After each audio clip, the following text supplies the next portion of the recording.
শুভ সন্ধ্যা। আসসালামু আলাইকুম সবাইকে। আশা করি আপনারা সবাই অনেক ভালো আছেন। আজকের অনুষ্ঠানে যারা আমাদের সাথে যুক্ত হয়েছেন তাদের সবাইকে অসংখ্য ধন্যবাদ জানাচ্ছি। শুরুতেই ওয়াইএসএসসির 10 বছর পূর্তি উপলক্ষে আপনাদের সবাইকে অভিনন্দন। গত 10 বছরে ওয়াইএসএসসি হাজার হাজার তরুণকে উদ্যোক্তা হওয়ার জন্য অনুপ্রাণিত করেছে, দক্ষতা উন্নয়নের সুযোগ করে দিয়েছে এবং সারা বিশ্বে ওয়াইএসএসসির নেটওয়ার্ক বিস্তৃত করেছে। ওয়াইএসএসসির এই সাফল্যের পেছনে রয়েছে প্রতিটি সদস্যের অক্লান্ত পরিশ্রম, উদ্যোক্তাদের আত্মত্যাগ এবং শুভাকাঙ্ক্ষীদের ভালোবাসা। ওয়াইএসএসসি নিবেদিত বিহাইন্ড দ্য জার্নি সিজন 2 এর 16তম পর্বে আপনাদের সকলকে স্বাগত জানাচ্ছি। আজকের অনুষ্ঠানের পুরোটা সময় জুড়ে হোস্ট হিসেবে রয়েছি আমি অঙ্কিতা সাহা, মেম্বার অফ ওয়াইএসএসসি। প্রতিবারের মতো আমরা এবারও চেষ্টা করেছি এমন একজন মানুষকে আপনাদের মাঝে নিয়ে আসার জন্য যার সফলতার গল্প আপনাদেরকে অনুপ্রাণিত করবে এবং কিভাবে নিজের স্বপ্ন পূরণ করার জন্য সকল বাধা অতিক্রম করে এগিয়ে যেতে হয় সেই সব গল্প শোনাবে। আজকে আমাদের মাঝে উপস্থিত আছেন আসসালামু আলাইকুম, আমি তানসেন রোজ, ফ্রম আচল ফাউন্ডার ফাউন্ডেশন। এন্ড প্রেসিডেন্ট আচল ফাউন্ডেশন। তাহলে স্যারের মুখ থেকে এখন শুনে নিই তার সফলতার সব অসাধারণ গল্পগুলো। শুরুতেই জানতে চাইবো স্যার কেমন আছেন? হ্যাঁ, আলহামদুলিল্লাহ, খুবই ভালো আছি, খুবই ভালো আছি। আপনি কেমন আছেন? জি স্যার, আমি অনেক ভালো আছি। স্যার, আপনাকে আমাদের মাঝে পেয়ে আমরা সকলেই খুব আনন্দিত। আশা করছি আজকের অনুষ্ঠানের পুরোটা সময় জুড়ে আপনার কাছ থেকে আমরা অনেক কিছু শিখতেও জানতে পারবো। স্যার, প্রথমেই জানতে চাইবো যে ওয়াইএসএসসি এর সঙ্গে যুক্ত হয়ে আপনার কেমন লাগছে? ওএসএসসি কে আমি চিনি 2000 খুব সম্ভবত 13 বা 14 সালের দিক থেকে, অনেক আগ থেকে, 10 বছর। হ্যাঁ, ওই ওই সময় শুরু থেকেই চিনি। এটা তখনও যেভাবে কাজ করে যাচ্ছিল, আমিও সামহাও এটার সাথে পরিচিত হয়েছিলাম, কানেক্টেড হওয়ার একটা সুযোগও হয়েছিল, বাট খুব সম্ভবত কাজ করা হয়নি। তো আবার 10 বছর পরে আবার একসাথে একসাথে একই জায়গায় আসা এবং আমার গল্পটা শেয়ার করা। আহ ইউসুফ ভাইকে দেখে তখনই মনে হইতো তিনি তখন খুব সম্ভবত নেপালে কোনো একটা প্রোগ্রাম অর্গানাইজ করার কাজ করতেন। তো সামহাও আমিও চাইতাম যে হ্যাঁ, ওনার মতো যদি একটা প্রতিষ্ঠান দাঁড় করানো যেত, যে যারা বিভিন্ন ধরনের সোশ্যাল অ্যাক্টিভিটির সাথে যুক্ত। তো তারপর থেকে ওনার প্রতি আমার একটা একটা মানে ফ্যাসিনেশন কাজ করে, যে মানুষটার মতো হইতে হবে। সো আমার অনেকগুলো মেন্টর বলেন বা অনেকগুলো মানুষ গাইড গাইড ছিল, যাদের মাঝে ইউসুফ ভাইও একজন। তো ওনার এই প্রতিষ্ঠান ওয়াইএসএসসি তে যুক্ত হয়ে আমার অসাধারণ লাগছে আজকে। সবচেয়ে ভালো হতো যদি আরো কিছুদিন আগে আমার আবার এখানে আসার সুযোগ হইতো। ধন্যবাদ স্যার, শুনে খুবই ভালো লাগলো। স্যার, অনুষ্ঠানের শুরুতে আপনার কাছে জানতে চাইবো যে আপনি কিভাবে আঁচল ফাউন্ডেশন প্রতিষ্ঠা করার সিদ্ধান্ত নেন এবং এর পিছনে আপনার মূল উদ্দেশ্যগুলো কি ছিল? আচ্ছা, প্রথম কথা হচ্ছে আমি একটা ইনফরমেশন দিয়ে শেয়ার করি। আমি টোটাল 4টার মতো চাকরি ছেড়েছি আচল ফাউন্ডেশনকে এই পর্যন্ত নিয়ে আসতে। এবং যে গল্পটা আসলে অনেকেই জানে না, ইভেন আমার টিম মেম্বার যারা আছে তারাও জানে না। আমি যখন মাস্টার্সে পড়ি, এর আগে অনেকগুলো প্রতিষ্ঠান দাঁড় করেছি, বাট মাস্টার্সে যখন পড়াশোনা করি এমবিএ তে ঢাকা ইউনিভার্সিটিতে, তখনই মূলত এটা নিয়ে কাজ করার ইচ্ছা হয়। কিন্তু এই যে আতুল ফাউন্ডেশন আহ নিয়ে আগানোর মূল বীজটা আসলে আছে 2000, খুব সম্ভবত 2015 সালের দিকে। আমরা তখন বিওএলসি বাংলাদেশ ইউথ লিডারশিপ সেন্টার, আপনি চিনে থাকবেন, সেখানে বিবিএলটি নামে একটা কোর্স হয়, প্রায় 2 থেকে 3 মাসের মতো।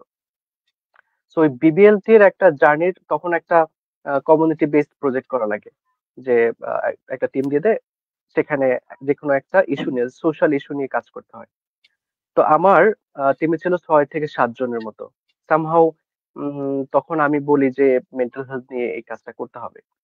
তো মেন্টাল হেলথ নিয়ে তখন কাজ করার, মানে তখন এই প্রজেক্টটা নেওয়ার উদ্দেশ্য ছিল যে তখনই 2014 বা 15 সালের দিকে আমার একটা মেন্টাল ব্রেকডাউন হয়। পাশাপাশি তখন বেশ কিছু শিক্ষার্থী দুপদাপ করে সুইসাইডাল সুইসাইডাল হয়ে যাচ্ছিল, বা আমার কাছে যারা কাছের যারা ছিল তারা সুইসাইডাল হচ্ছিল, এবং কয়েকটা পত্রিকায় আসে যে অনেকেই কয়েকজন সুইসাইড করছে। তো তখন আমি চিন্তা করলাম যে ওয়াই নট, যে আমরা এই ধরনের একটা কাজ করি। এর পেছনে আরেকটা কারণ ছিল অবশ্য। আমি তখন হলে ছিলাম ঢাকা ইউনিভার্সিটিতে। তো তখন দেখলাম যে মানে হলে যেটা হয় যে মানে ইউনিভার্সিটিতে তারাই আসে অ্যাকচুয়ালি গ্রামের সবচেয়ে ভালো যে ছেলে বা মেয়েটা, তাই না? তো এই যে একটা ছেলে বা একটা মেয়ে ক্যাম্পাসে আসলো, হলে যেহেতু ছিলাম তো ছেলেই ক্যাম্পাসে আসলো, সে ছেলেটা হীনমন্যতায় ভুগছে। কেন হীনমন্যতায় ভুগছে? কারণ হচ্ছে তার অ্যাডজাস্টমেন্ট সে প্রপারলি পাচ্ছে না। সে আহ, সে হয়তো ক্লাসে ফার্স্ট বয় ছিল গ্রামে, সে ঢাকা ইউনিভার্সিটিতে এসে হয়তো ঠিকঠাক মতো পড়াশোনা করতে পারছে না। ইভেন তার সিজিপিএ হচ্ছে, এটা তাকে অ্যাকচুয়ালি ভাবায়। তার মানে সে যে বড় কিছু হওয়ার মতো একটা স্বপ্ন দেখবে, সেটা অ্যাকচুয়ালি নস্যাৎ করে দিচ্ছিল। তো এটা এটা আমাকেও মোটামুটি একটা টাচ করেছে। আমি নিজেও এরকম, মানে আমারও একটা আম, আমিও গ্রাম থেকে আসছি। ইন্টারমিডিয়েট যদিও ঢাকাতে করেছি, কিন্তু এসএসসি পর্যন্ত গ্রামে পড়াশোনা করেছি। ঢাকাতে আসছি, আসার পর হচ্ছে আমার অ্যাডজাস্টমেন্টের সমস্যা হচ্ছিল। পাশাপাশি I was the first boy, যে আমি ক্লাস 2 তে ভর্তি হই এবং আহ, দশম শ্রেণী পর্যন্ত একটানা আমার রোল নং ছিল এক। অর্থাৎ মানে ক্লাসের ফার্স্ট বয়, আমার উপরে কোনো ছেলে নাই এই টাইপের একটা, বা ছেলে মেয়ে যাই হোক না কেন আমার উপরে কেউ নেই এই টাইপের একটা মনোভঙ্গি ছিল। তো ইভেন ইন্টারমিডিয়েটও অনেক বড় একটা প্রতিষ্ঠানে পড়াশোনা করেছি। সেখানেও আমার রোল ছিল 10-এর মধ্যে। তো তারপরে হচ্ছে ইউনিভার্সিটিতে আসার পর দেখি যে টোটালি ডিফারেন্ট একটা পরিবেশ। এখানে আমার আমাকে দেখাশোনার মতো কেউ না। এখানে নিজের নিজের যে জার্নি সেটা নিজেরই করা লাগে। এখানে নিজের টেক কেয়ার করা লাগে, পড়াশোনা করা লাগে। কেউ আসলে গ্রামে যখন ছিলাম তখন দেখা যেত যে বাবা মা বলতো যে পড় পড় পড়, এখানে কেউ বলার মতো নাই। পাশাপাশি আমি অ্যাডজাস্টমেন্ট করতে পারছিলাম না হল লাইফ, তারপর হচ্ছে ইউনিভার্সিটি লাইফ, পারিপার্শ্বিক যে পরিবেশ। এবং আনফরচুনেটলি অর দেখলাম যে আমার মানে আশপাশে যারা ছিল মোরলেস তাদেরও সিমিলার একটা কন্ডিশন। এটা গেল একটা দিক। 2 নম্বর হচ্ছে আহ তখন সুইসাইডের হারটা অনেক বেড়ে গিয়েছিল। তো এটা এটা আমাকে অনেক ভাবাচ্ছিল যে কিছু একটা করা দরকার, যে মেন্টাল হেলথ নিয়ে কাজ করা যায়। মেন্টাল হেলথ নিয়ে একটা মানে মানুষকে অ্যাওয়ার করা, এই ধরনের কিছু একটা করা দরকার। তো বিএলসি তে যখন আমরা এই প্রজেক্টটা আমি প্রথম আইডিয়াটা দিই 2015 সালে খুব সম্ভবত।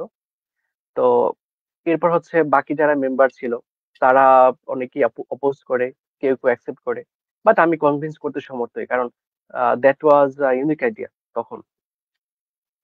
তো দেন আমরা ওই প্রজেক্টটা করি।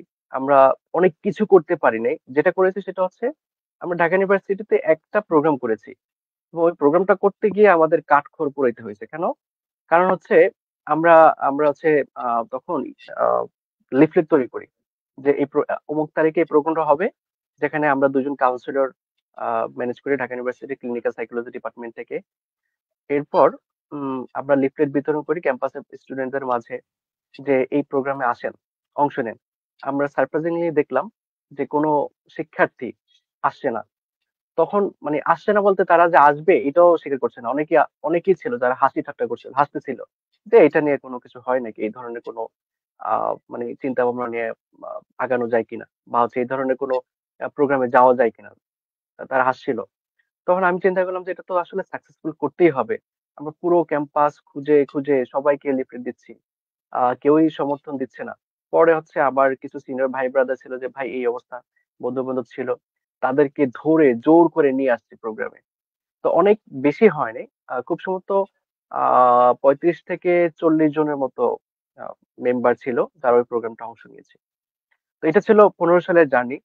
এরপর হচ্ছে আমরা 2018 সালে আমাদের একটা কোর্স আছে, ব্র্যান্ডিং কোর্স। তো ইসমাইল স্যারের ঢাকা ইউনিভার্সিটির খুবই প্রমিনেন্ট একজন পার্সন। তো স্যার হচ্ছে চিন্তা করলো যে স্যার কোর্সের পরে একটা করে প্রজেক্ট দেয়, যে এটা নিয়ে একটা বিজনেস প্ল্যান দাঁড় করাতে হবে। তা আমার টিম মেম্বার যারা ছিল আহ, আমার কোর্সের, তো I was the leader of that team. তো আমি বললাম যে আমি প্রপোজাল দিলাম যে এই মেন্টাল হেলথ নিয়ে একটা বিজনেস এর পরিকল্পনা করা যাইতে পারে। আহ তো তারাও সাদরে গ্রহণ করলো, কিন্তু মেন্টাল হেলথ নিয়ে যে বিজনেস করা যায়, কিভাবে বিজনেস করব, সেটা নিয়ে আমরা আসলে দ্বিধাদ্বন্দ্বে ছিলাম। কারণ এটা তো অ্যাকচুয়ালি একটা সেবা। তো সেবা নিয়ে বিজনেস, তাও আবার মেন্টাল হেলথ, এটা অ্যাকচুয়ালি সাস্টেনই করে, এক্সিস্টই করে না, সেটা নিয়ে কিভাবে আমরা বিজনেস করব। তো সামহাও এটা করেছি। ওটা খুব সুন্দর একটা প্ল্যাটফর্ম বিজনেস এর মডেল ছিল। Like all of the psychologist will be there, যে এই একটা অনলাইন প্ল্যাটফর্ম তৈরি করব, সেখানে সাইকোলজিস্টরা থাকবে, কাইন্ড অফ উবার বা পাঠার মতো। তো সেটা আমরা সাকসেসফুলি ডান করি, এবং আমাদের যে স্যার, উনি খুশি হয়। এরপর হচ্ছে 2019 সালে আহ, এসে চিন্তা করলাম, অর্থাৎ তখনও মাস্টার্সটা শেষ হয়নি। আহ, তখন চিন্তা করলাম যে আমরা এটা নিয়ে একটু আগাই। অর্থাৎ মেন্টাল হেলথ যেহেতু সবচেয়ে বড় কথা হচ্ছে শিক্ষার্থীরা ইগনোরড হচ্ছে। মানে আমরা মানে পটাপট দেখতেছি আত্মহত্যা বাড়ছে। আর মানে ঢাকা ইউনিভার্সিটিতে আত্মহত্যা হলে যেটা হয়, সারা বাংলাদেশে এটা একটা আলোড়ন তৈরি করে, বা মিডিয়া গুলো অনেক বেশি এটাকে ফলো আকারে প্রচার করে। অন্য অন্য ক্যাম্পাসে হয়, কিন্তু এখানে হয় বেশি। তো ওই সময় বেশ কয়েকজন শিক্ষার্থী আত্মহত্যা করে 19 সালেও। ফিনান্সের একটা ছেলে আত্মহত্যা করে বডি শেমিং জন্য। আমার ডিপার্টমেন্টের দুজন জুনিয়র আত্মহত্যা করে তখন।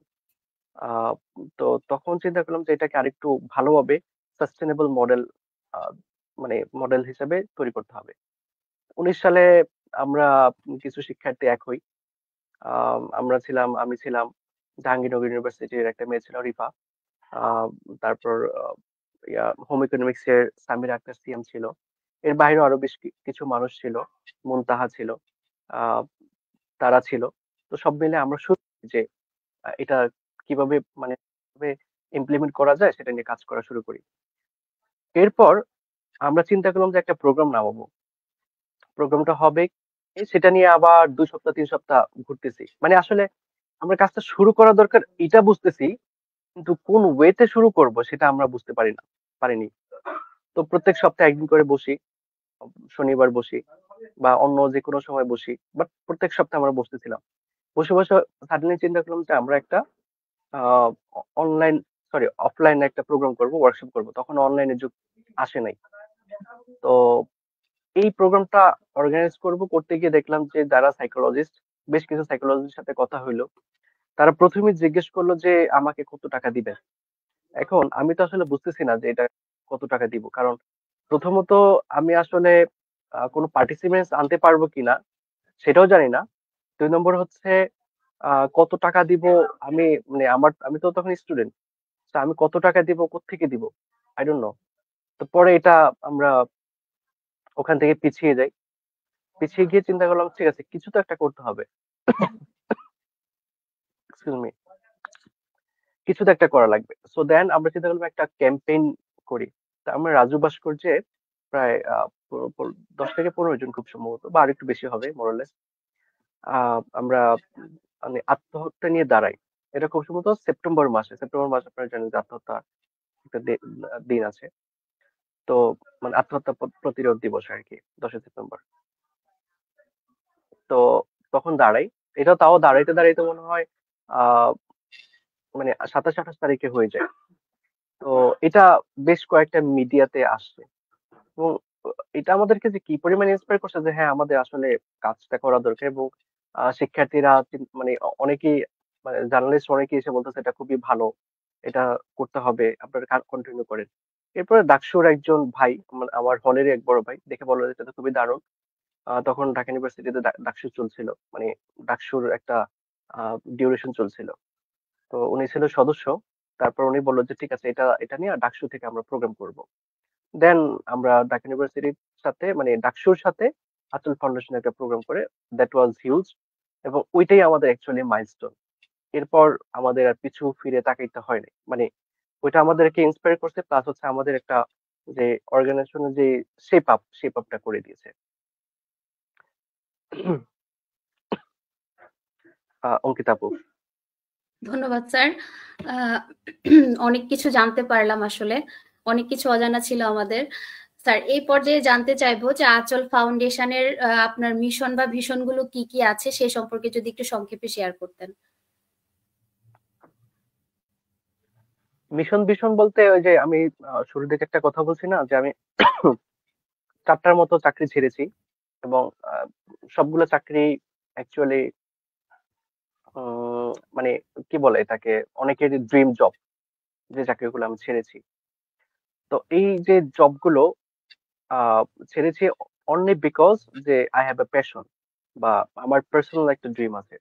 আমার এখনো মনে আছে যে আমি যখন হলে ছিলাম এবং রাতে ঘুম ভেঙে যেত। ঘুম ভাঙতো কেন? ঘুম ভাঙতো হচ্ছে এটার জন্য যে মানে I have to be something বা সামওয়ান। আমার বেশ কয়েকজন মেন্টর ছিল, তখন আমি তাদেরকে বলতাম যে ভাই I need to shake the world, মানে এরপর হচ্ছে আচল ফাউন্ডেশন যখন তৈরি করি, আমরা বিওএলস এর একটা কার্নিভাল হয়, সেখানে পার্টিসিপেট।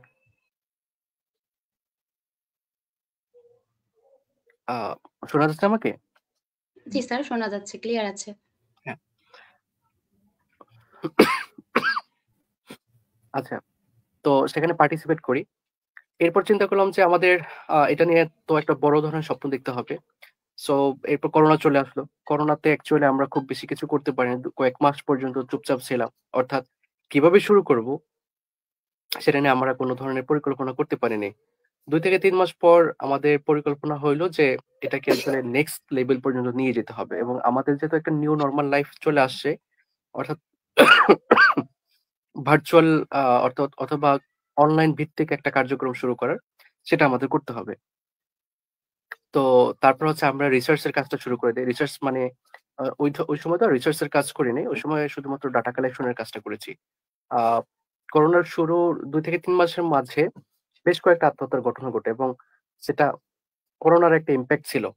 তো তারপর আমরা করোনা নিয়ে কাজ করি যে করোনার আ কারণে মানুষের মাঝে যে আত্মহত্যার হার বেড়েছে, এটা কতটুকু বাড়ছে বা বাড়ছে কি বাড়ে নাই।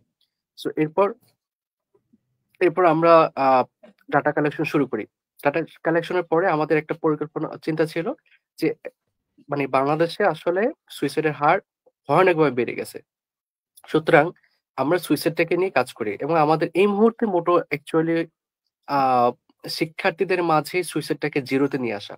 যেহেতু আমরা শিক্ষার্থীদেরকে প্রায়োরিটি দিচ্ছি, তো আপনি জানেন যে গত বছর আ প্রায় ৫১৩ জন শিক্ষার্থী আত্মহত্যা করেছে।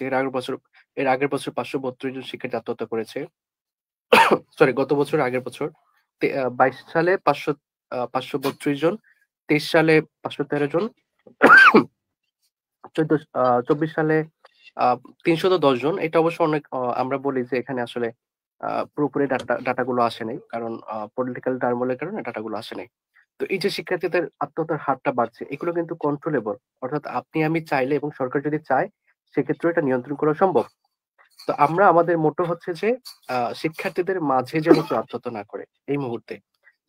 সেটার জন্য যত ধরনের কর্মসূচি, যত ধরনের এক্টিভিটিস প্রয়োজন, তা আমরা করব ইনশাআল্লাহ। ধন্যবাদ স্যার।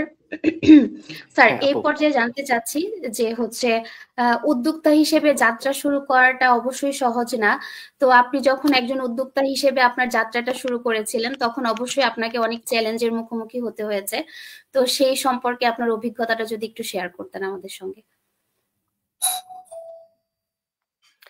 চ্যালেঞ্জ বলতে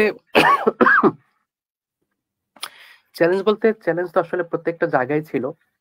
আহ এটা ২০১৫ সালে ছিল, ২০১৮ সালে ছিল, ২০১৯ সালেও ছিল, এবং এখনো আছে। প্রত্যেকটা মোমেন্টই আসলে চ্যালেঞ্জ।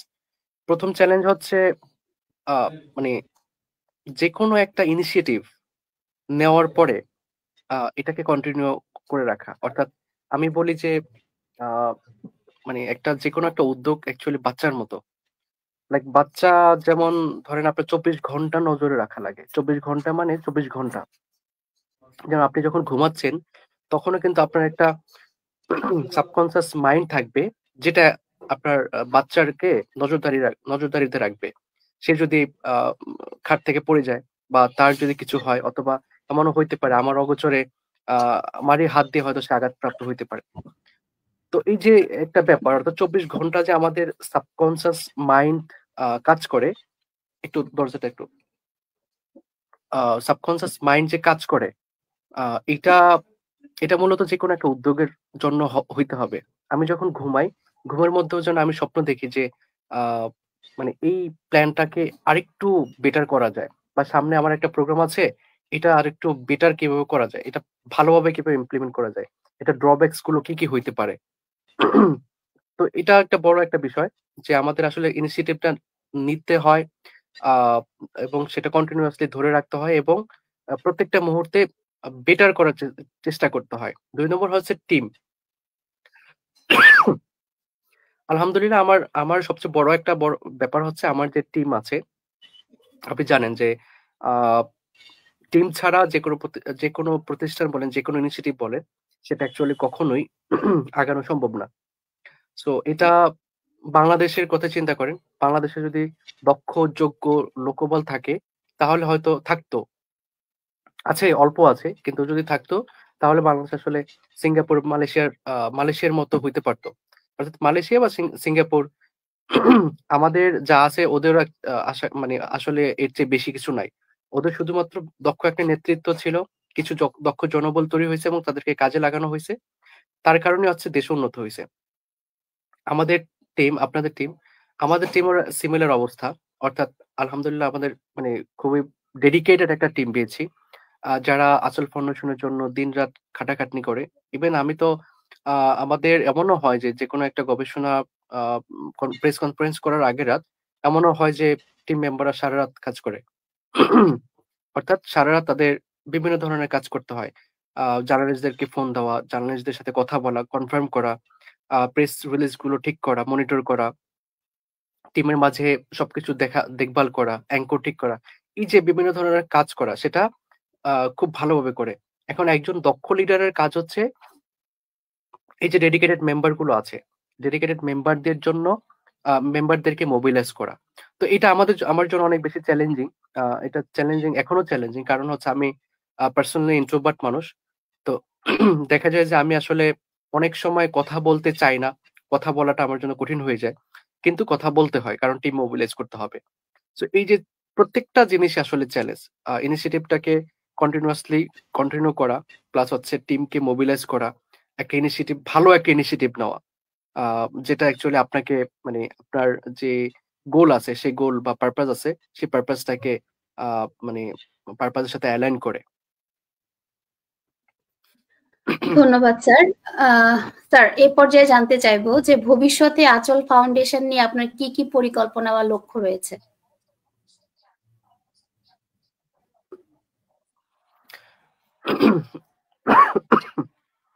আঁচল ফাউন্ডেশন নিয়ে আমার পরিকল্পনা হচ্ছে, এটা খুবই সিম্পল, যে আমরা মেন্টাল হেলথের একটা মানে হাব হিসাবে কাজ করতে চাই।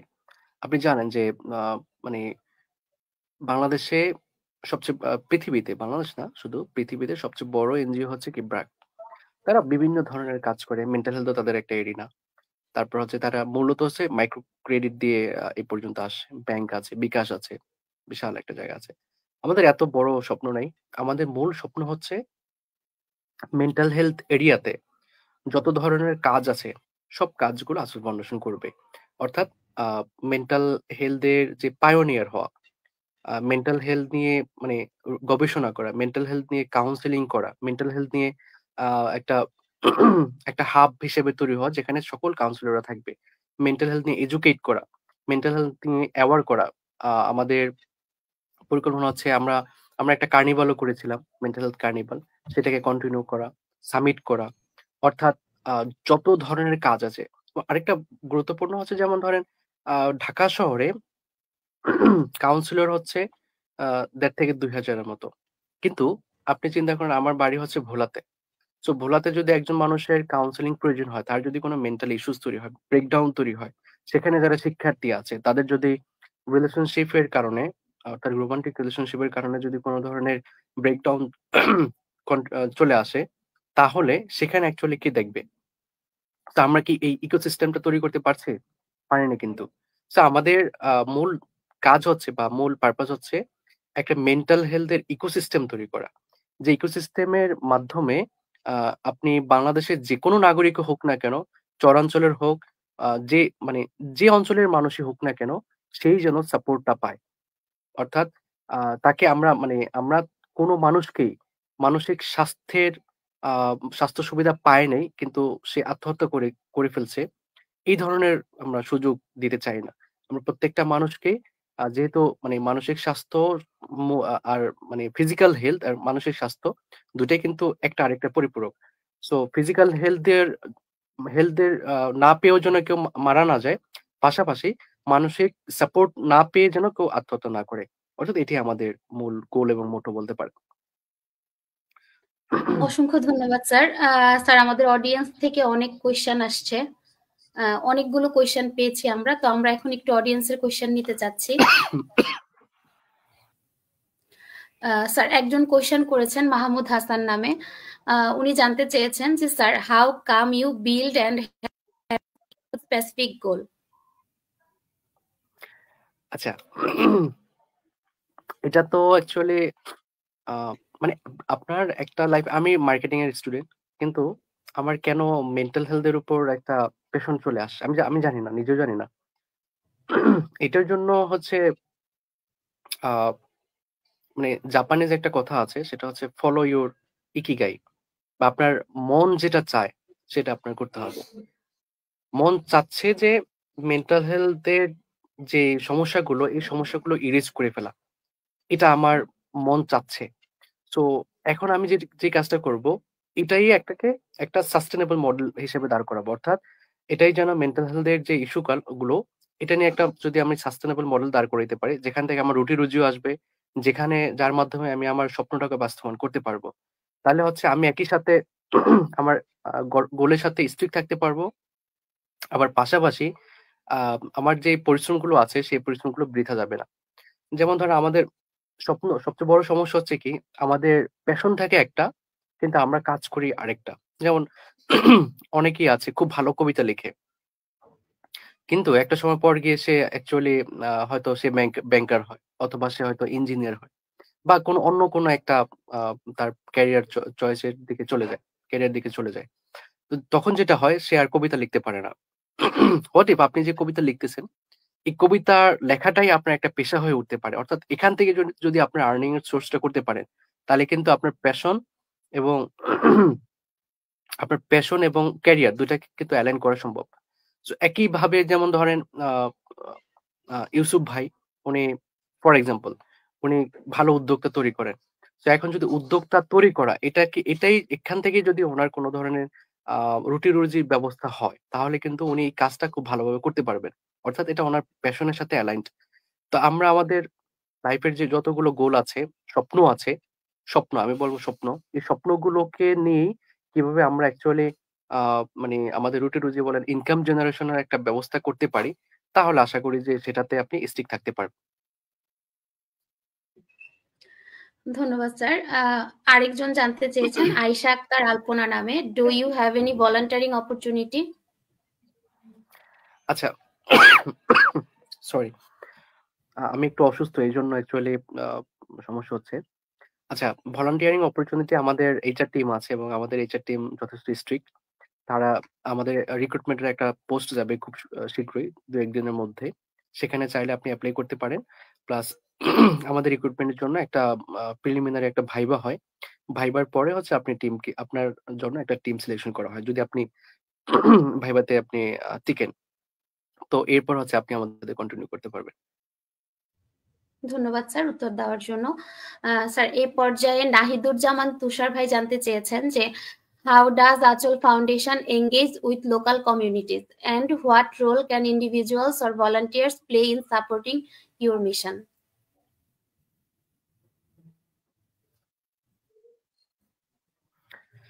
আচ্ছা, লোকাল কমিউনিটিস বলতে যদি আপনি রুরাল এরিয়াতে বলেন, তাহলে আমাদের সারা বাংলাদেশে প্রায় মানে 500 বা 500 প্লাসের মতো ভলান্টিয়ার আছে। অর্থাৎ অ্যাক্রস দ্য কান্ট্রি আমাদের ভলান্টিয়ার আছে।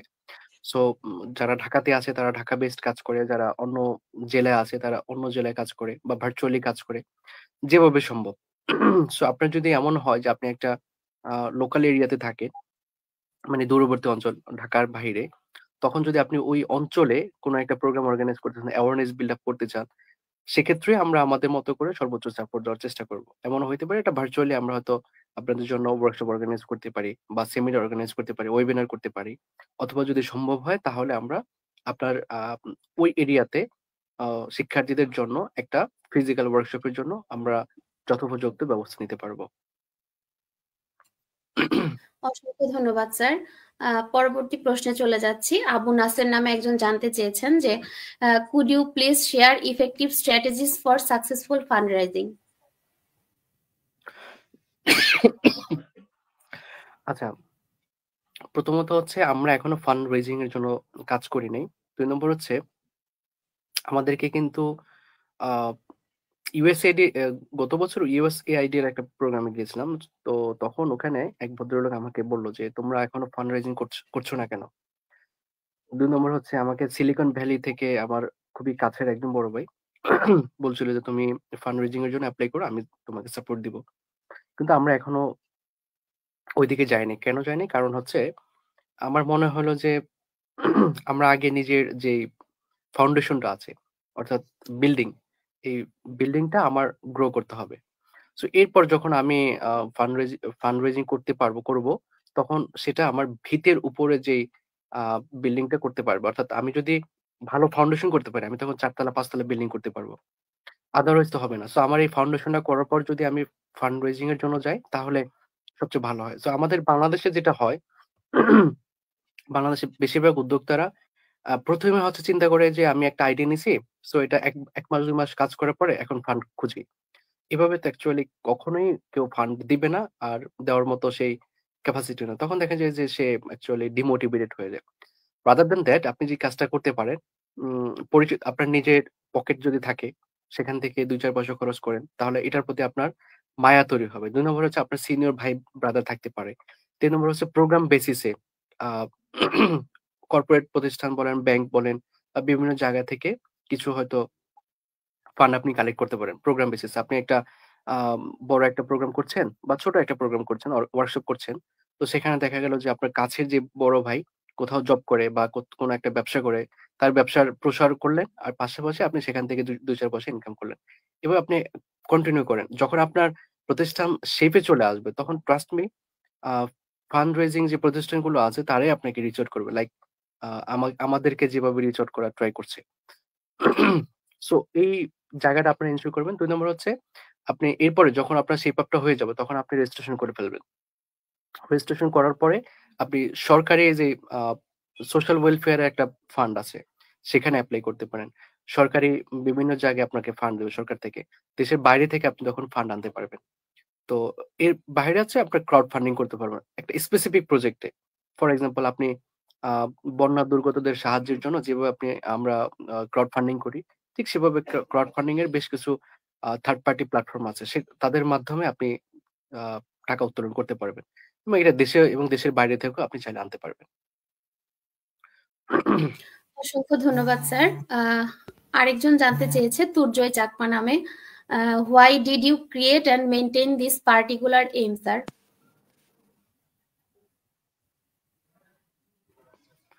আ সরি, আপনি কোয়েশ্চেনটা একটু আবার করবেন? আমার একটা ফোন আসছিল। জি স্যার। স্যার তুর্জয় চাকমা নামে একজন জানতে চেয়েছে যে why did you create and maintain this particular aim?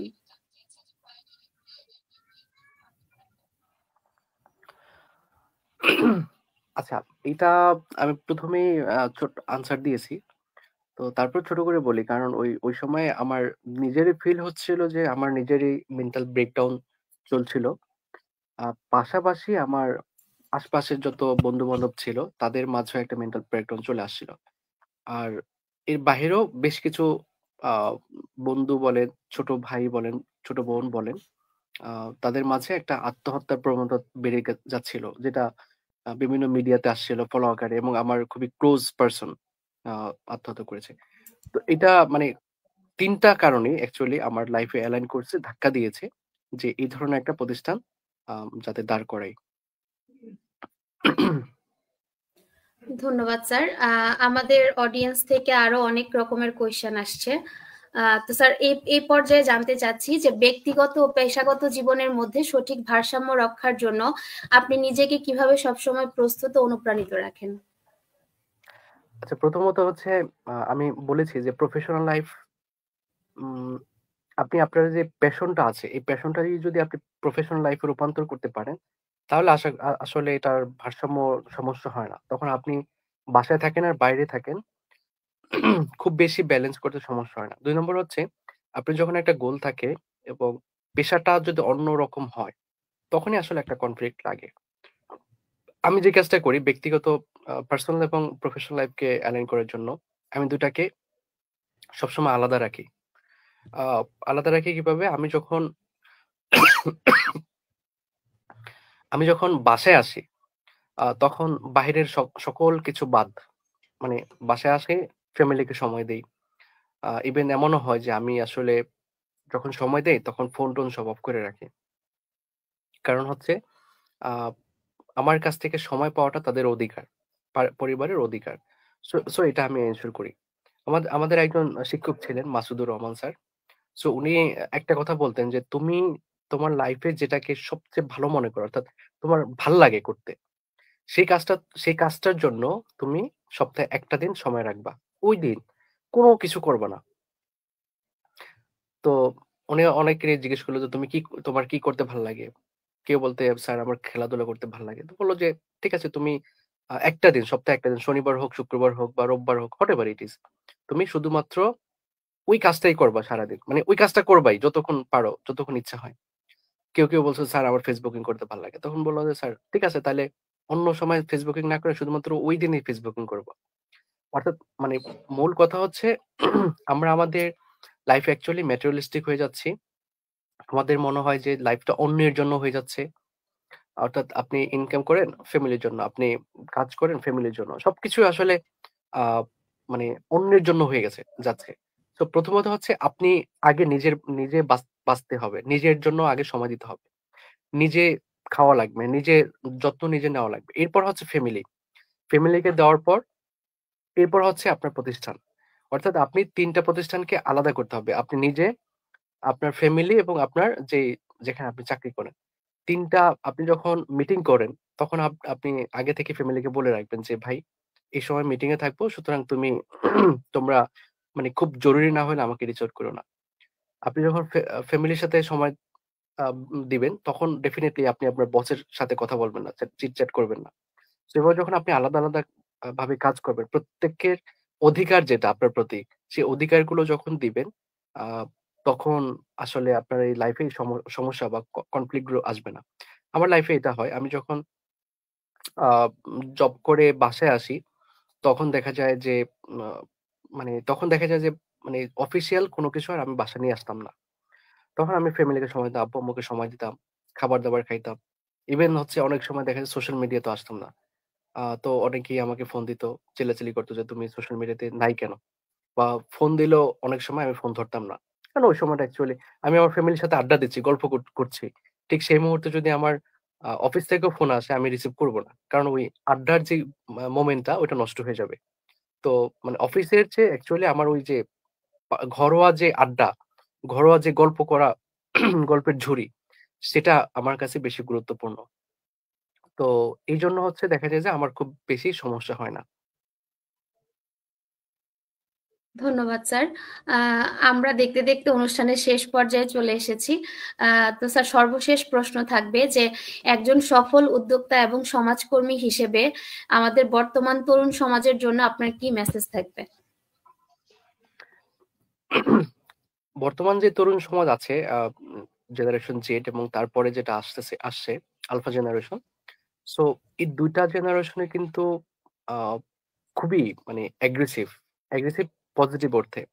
এবং তারা যখন কোন কাজ করে তখন এটাকে দুমদাম করে ফেলে। তারা অনেক বেশি টেক ফ্রেন্ডলি, তারা অনেক বেশি আ গোল ওরিয়েন্টেড। অর্থাৎ তাদের মাঝে কোন ধরনের দোদুল্যমানতা নেই। তাদের মাঝে কোন ধরনের হীনমন্যতা নাই। আমি এটা করব মানে করব। আমি ওটা করছি মানে করছি। সুতরাং এটা এক সেন্স এ হচ্ছে এটা খুবই ভালো। আবার আরেক সেন্স এ হচ্ছে খারাপ। ভালো কিভাবে? আপনি যদি আপনার গোলটাকে ঠিক করতে পারেন যে, আমি আমার লাইফে এটা হতে চাই। আমি আমার লাইফটাকে ৩০ বছর বা ৩৫ বছরে এরকম দেখতে চাই। ফর এক্সাম্পল আপনি আপনার লাইফকে নিয়ে ক্যালকুলেট করেন যে, আমি ৩০ বছর বয়সে ২ টা গাড়ির মালিক হব এবং ৫ তলা একটা বাড়ির মালিক হব। এবং আমার মানে একটা সুন্দর মেয়ে দেখে বিয়ে করব। Kind of. আপনি যদি ম্যাটেরিয়ালিস্টিক ও করেন লাইফের গোলটা, তাতেও সমস্যা নাই। কিন্তু আপনার এই যে গোলটা, গোলটা যেন ঠিক থাকে। অর্থাৎ আপনি ৩০ বছর ৩৫ বছরে এসে আবার চিন্তা করবেন যে কি করলাম লাইফে, লাইফের কোনো গোল ঠিক হলো না। এটা যেন না হয়। ঠিক আছে? আপনি ১৫ বছর, ১৬ বছর, ২০ বছর হোয়াটএভার ইট ইস, এখনই আপনার লাইফের গোলটা ঠিক করে ফেলবেন এবং এরপর থেকে আপনি অ্যাগ্রেসিভলি কাজ করা শুরু করে দিবেন। তখন দেখবেন যে আপনার লাইফের গোলের সমস্যা হবে না। কিন্তু যদি আপনি গোল নিরূপণ করতে ভুল করেন এবং সেটার পিছনে দৌড়ান, যেমন আপনার ফর এক্সাম্পল আমি বলি যে প্রত্যেকটা মানুষই ট্যালেন্টেড, কিন্তু আ প্রত্যেকটা মানুষের আসলে ক্যারেক্টারিস্টিক্স অনুযায়ী তার লাইফের গোলটা সেট করা উচিত। আপনি জানেন যে 16 পার্সোনালিটিস নামে একটা সাইট আছে। সেখানে আপনি চাইলে আপনার পার্সোনালিটি কেমন সেটা অনুযায়ী আপনি আপনার লাইফের গোলটা ঠিক করতে পারবেন। এই ধরনের প্রচুর ইয়ে আছে, প্ল্যাটফর্ম আছে যার মাধ্যমে আপনি আপনার পার্সোনালিটি দেখতে পারেন। সে অনুযায়ী আপনি আপনার গোলটা সেট করেন। তো যেমন ধরেন সবাই বলে যে হ্যাঁ, সবাই কেন বিসিএস ক্যাডার হয় না, সবাই কেন ইঞ্জিনিয়ার হয় না, সবাই কেন আ ইউনিভার্সিটিতে শিক্ষক হয় না বা দেশের বাইরে গিয়ে পড়াশোনা করে না, অর্থাৎ হায়ার স্টাডিজ। তো এটা তো আসলে সবাইকে দিয়ে সবকিছু সম্ভব না। আপনার ধরেন অনেক ক্যাপাসিটি আছে, কিন্তু আপনি বিসিএস ক্যাডার হইতে পারবেন না। কেন পারবেন না? কারণ আপনার গোলের সাথে যায় না। বিসিএস ক্যাডার হওয়া একটা মানে হিউজ কর্মযজ্ঞের ব্যাপার। মানে এটা ইটস নট যে আপনার মেধা থাকলেই আপনি হওয়া লাগবে। আপনার ৩ থেকে ৪ বছর কন্টিনিউয়াসলি পড়াশোনা করতে হবে। সেই সময় এবং ধৈর্য আপনার নাও থাকতে পারে। তাহলে আপনার আপনার জন্য এটা না। আপনার ফ্যামিলি যদি ফ্যামিলি না ঠিক, ধরেন আপনার যদি ফ্যামিলির একটা পিছুটান থাকে, যেমন আপনি একমাত্র ছেলে বা হচ্ছে ফ্যামিলির টেক কেয়ার করা লাগছে। সেক্ষেত্রে আপনি হয়তো দেশের বাইরে যাওয়া আপনার জন্য সুইটেবল নাও হইতে পারে। কারণ আপনার ফ্যামিলিকে টেক কেয়ার করতে হবে। তো আপনার কি করতে হবে? আপনার হয়তো কর্পোরেটের জন্য ভালো। তখন আপনি কর্পোরেটে চলে যাবেন। কিন্তু যেটার জন্যই ভালো হন না কেন, সেটাকে এখনই আপনি নিরূপণ করতে হবে। এরপর সে অনুযায়ী কাজ করতে হবে। আপনার যদি মানে আপনি যদি অনেক বেশি আ আপনি যদি অনেক বেশি মানে extrovert হন, প্লাস মানুষের সাথে কথা বলতে ভাল লাগে, মিশতে পারেন বা আমি আমি যেটা বলি একটু সেলস ওরিয়েন্টেড হন। আপনি নিজেকে সেল করতে পারেন বা হচ্ছে অন্যদেরকে কনভিন্স করতে পারেন। তাহলে definitely you should go for corporate jobs. আর যদি আপনি মানে ইন্ট্রোভার্ট হন, তাহলে আপনি যে কাজ আবার আরেকটা ব্যাপার হচ্ছে আপনার আসলে ব্রেইনের কোন পার্টটা বেশি কাজ করে। আমরা জানি যে আম বাম সেল যদি কাজ করে তাহলে এক ধরনের মানুষ, আর যদি ডান পাশ কাজ করে তাহলে আরেক ধরনের মানুষ। অর্থাৎ অনেকগুলো আ বিষয় এনালাইসিস করে আপনি আপনার গোলটাকে যখন সেট করবেন এবং সেটাকে নিয়ে যখন দৌড়াবেন, তখন দেখা যাবে যে আপনি লাইফে সেটেল হইতে পারবেন। আর না হয় যদি ভুল একটা গোল যদি তৈরি করেন, সেটার পিছনে দৌড়ালে শেষ দিকে দেখা যাবে যে হাপিত্তেশ করতে হবে। সো প্রথমত হচ্ছে আপনি আপনার গোল সেট করেন এবং সে অনুযায়ী কাজ করেন। আ ওই যে স্টিভ জবসের যে বিখ্যাত কথা, "স্টে হাংরি, স্টে ফুলিশ।" আপনি আপনার গোলের জন্য হাংরি থাকেন এবং একটু বোকাশোকা ভাব করবেন। অনেক বেশি চালাক হইতে যাবেন না। কারণ বেশি চালাক হইতে গেলে যারা বেশি চালাক তারা কিন্তু লাইফে কিছু করতে পারে না, সাকসেসফুল হইতে পারে না। অসংখ্য ধন্যবাদ স্যার। স্যার আমরা একদম অনুষ্ঠানের শেষ পর্যায়ে চলে এসেছি। আমাদের অডিয়েন্সের উদ্দেশ্যে যদি কিছু বলতেন। আ আজকে যারা শুনেছেন আমাকে, আ তারা আসলে অনেক কিছুই জানছেন যেটা অ্যাকচুয়ালি আমি অন্যদের কাছেও বলিনি। আজকে এখানে বেশ কিছু পয়েন্ট বলে ফেললাম। আর পাশাপাশি হচ্ছে আপনারা এখানে আসছেন, কথা শুনছেন। এটা খুবই আমাকে আ আম অভি অভিভূত করেছে। কারণ হচ্ছে আসলে মানুষের গল্প মানে আমার থেকে যদি আপনি ভুলটা শুনতে পারেন, সে অনুযায়ী যদি আপনি কাজ না করেন, অর্থাৎ আপনি ভুলটা মানে শুনলেন অমুকের কাছে। আমি সবসময় চিন্তা করি যে সাকসেসফুল হয়নি তার কাছ থেকে শিখতে। কারণ সাকসেসফুল হয়নি তার কাজগুলো যদি আমি উল্টা করি, অর্থাৎ সে যেটা করছে সেটা আমি না করি, তাহলে কিন্তু আমি সফল হয়ে যাব। সো আমার আমার এখানে অনেক সফলতা আসছে। কিন্তু এই সফলতার পেছনে অনেক ভুল করেছি।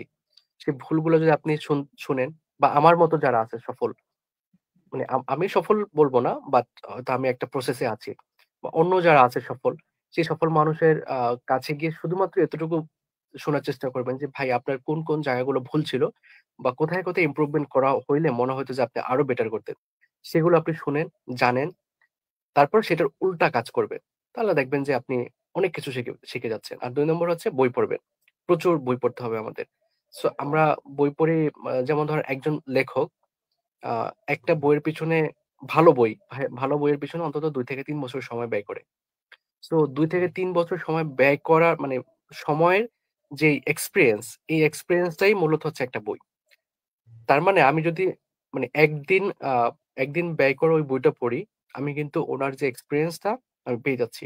তো লাইফের কিছু গোল হইতে পারে আমাদের মানে মাসে অন্তত একটা করে বই শেষ করা। কারণ বই পড়লে আপনার মাঝে ইনোভেটিভনেস চলে আসবে, আপনার ব্রেনটা অনেক শার্প হয়ে যাবে, সেটা করতে হবে।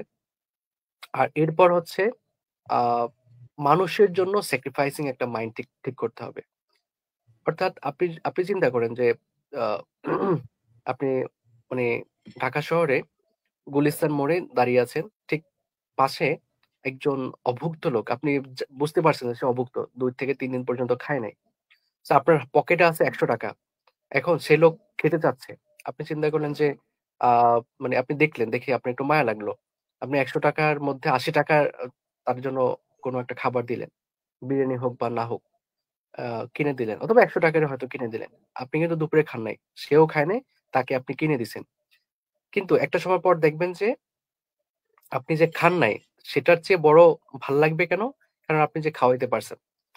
আমাদের হ্যাপিনেসটা মূলত এরকমই। অর্থাৎ আমাদের হ্যাপিনেস হচ্ছে অন্যের জন্য স্যাক্রিফাইসিং করার যদি প্রবণতা থাকে, তার মাধ্যমে আমাদের হ্যাপিনেসটা আসে। আপনি সবচেয়ে ভালো রেস্টুরেন্টে গিয়ে খুব ভালোভাবে খাইলেন, ইনস্টাগ্রাম, ফেসবুকে, সোশ্যাল মিডিয়া যতগুলো আছে সবগুলোতে পিক দিলেন। তাহলে কি হবে? আপনার এই মানে বন্ধু-বান্ধবরা লাইক দিল, কমেন্ট করলো, এতটুকুই, এর বেশি কিছু না। অর্থাৎ খাওয়া পর্যন্তই। এর বাইরে কিন্তু আর হ্যাপিনেস আসবে না। কিন্তু আপনি যখন ওই যে গুলিস্তান মোড়ে 100 টাকা আপনার পকেটে ছিল, ওই 100 টাকারই যখন আপনি কাউকে খাওয়াইলেন, এটার হ্যাপিনেসটা কিন্তু অনেক দিন পর্যন্ত থাকবে। সো আমাদের সর্ব জায়গায় অ্যাকচুয়ালি আমাদের স্যাক্রিফাইস করা উচিত, মানে স্যাক্রিফাইস করা শিখতে হবে। এটা শুধুমাত্র ফিনান্সিয়াল না, আমাদের ইগো স্যাক্রিফাইস করতে হবে, আমাদের অন্যের জন্য কাজ করতে হবে, অন্যের বিষয়টাকে নিয়ে চিন্তা করতে হবে, অন্যের জন্য টাকা পয়সা ব্যয় করতে হবে। তাহলে হয়তো আমরা সুন্দর একটা বাংলাদেশ তৈরি করতে পারবো ইনশাল্লাহ। স্যার, আপনাকে অসংখ্য ধন্যবাদ। হাজার ব্যস্ততার মাঝেও সময় বের করে আমাদের সঙ্গে আপনি যুক্ত হয়েছেন এবং আপনার সফলতার গল্প আমাদের সঙ্গে শেয়ার করেছেন। হ্যাঁ, আপনাদেরকেও অসংখ্য ধন্যবাদ আমার মতো একজন নগণ্য এবং ছোট মানুষকে এত বড় একটা প্ল্যাটফর্মে নিয়ে আসার জন্য। আহ, আর আপনাকে অসংখ্য ধন্যবাদ, কারণ আপনি খুব সুন্দর প্রেজেন্ট করেছেন। Thank you so much. Welcome sir. সেই সাথে ওআইএসএসসি কে অসংখ্য ধন্যবাদ জানাচ্ছি আমাকে এত চমৎকার একটি অনুষ্ঠানের অংশ বানানোর জন্য। আজকের অনুষ্ঠানে দর্শক হিসেবে পুরোটা সময় জুড়ে যারা আমাদের সঙ্গে যুক্ত ছিলেন তাদের সবাইকে অসংখ্য ধন্যবাদ জানাচ্ছি এবং আমরা চেষ্টা করেছি আপনাদের সবার প্রশ্নের উত্তরগুলো দেওয়ার জন্য। আশা করছি স্যারের জীবনের গল্প, অভিজ্ঞতা এবং পরামর্শ আপনার এবং আমার সকলের জন্য অনুপ্রেরণামূলক হবে। আমাদের পরবর্তী এপিসোডে আমরা আরো একজন অসাধারণ অতিথির সাথে ফিরে আসব, যার কাছ থেকে আমরা নতুন করে কোনো সফলতার গল্প শুনবো। এবং আমাদেরকে অবশ্যই মনে রাখতে হবে সততার সাথে পরিশ্রম করে নিজের লক্ষ্যে স্থির থাকলে সফলতা একদিন আসবেই। দেখা হবে নতুন কোনো পর্বে নতুন কোনো অতিথির সাথে। সেই পর্যন্ত সবাই ভালো থাকবেন, সুস্থ থাকবেন এবং ওআইএসএসসির সাথে থাকবেন। সেই আশাতেই আজকে বিদায় নিচ্ছি আপনাদের কাছ থেকে। আমি অঙ্কিতা সাহা। শুভরাত্রি। আসসালামু আলাইকুম।